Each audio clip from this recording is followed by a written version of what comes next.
said, let's go into measurements. Had asked that you start looking at measurements over the holiday, and I thought that probably, since some of you would be cooking, that would be really something that you could think about in terms of our the common measurements that we use in the United States. Of course, there are other measurements, and we will talk about the metric measurement system as well, because there are many countries in the world. Most other countries use the metric system, and we use the customary measurements that were really derived from what people could use of their body. For instance, a yard, about from the tip of your longest finger to your shoulder, is about a yard. And if you go into a store where they're selling fabric and you ask for 3 yards of fabric, the person on duty will take that bolt and she'll do it like that, fold it, and measure out those yards. It's not gonna be perfect, but it'll be close enough that she doesn't have to take the, do the whole thing. And then when she measures it out, she can measure it out right on the 3 yards, but that's about a yard. And then a foot is about the length of a man's foot. And so, an inch even. The joint here between this knuckle of your baby finger and then the first knuckle there, that's about an inch. So I use that all the time when I'm trying to measure to see, for instance, picture sizes or something that's small enough that you'd measure with an inch. You can use that. So the customary measures were derived from things that they could use on their own body to measure, where the metric measurement system is based on tens, just like our number system is. And so it's really an easier system than the customary system, but because in the United States we're not used to using it, we think that it's much harder for us. That's just how we are. Anything that's different or unknown, Americans are they shy away from it. Just say, oh, it's too hard. Well, it's not hard, it just has to be explained. The customary system is much harder because there's no rhyme or reason, and everything's different. It takes so many of these to make one of these. Is not the same. In our number system, as we talked about, it takes 10 of these to make the next one, 10 of these to make the next one, 10 of these. That's how the metric system works. But for our customary system, it takes how many ounces in a cup? 8 ounces in a cup.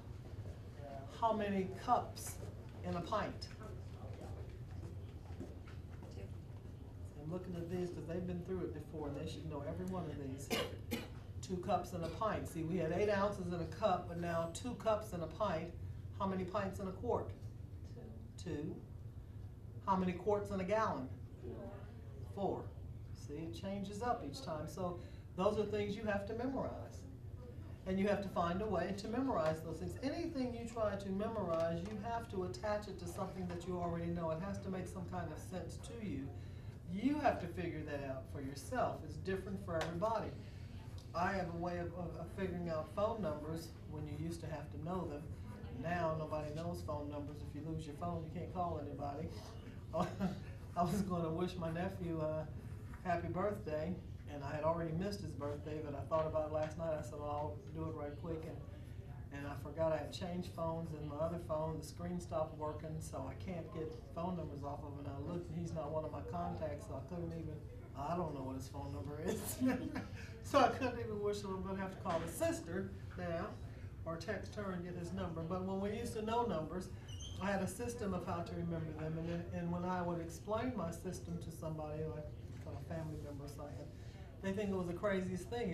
It was harder to try to learn my system than it was to just memorize the numbers. But you have to have a system, because otherwise, how are you going to memorize just 7 numbers or 10 numbers? Well, now 10, but it used to be just the 7 numbers. That could be any combinations. You see what I mean? So, for instance, a phone number.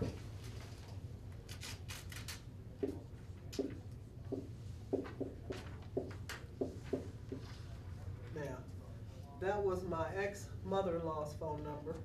She's been dead since the 80s, so that had been their number.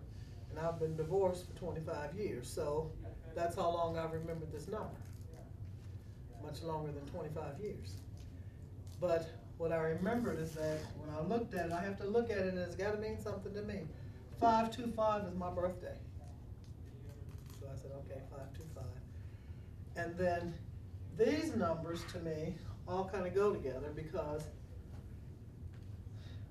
3 and 4 are 7, 3 plus 1 is 4, you know what I mean? Those numbers are all kind of, but you see what I mean? That doesn't mean anything to anybody else. But that's how I remembered it.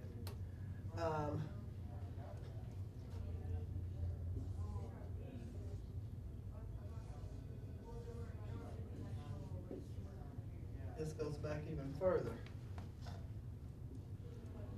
This was my sister's, not mine, my sister's high school boyfriend's phone number.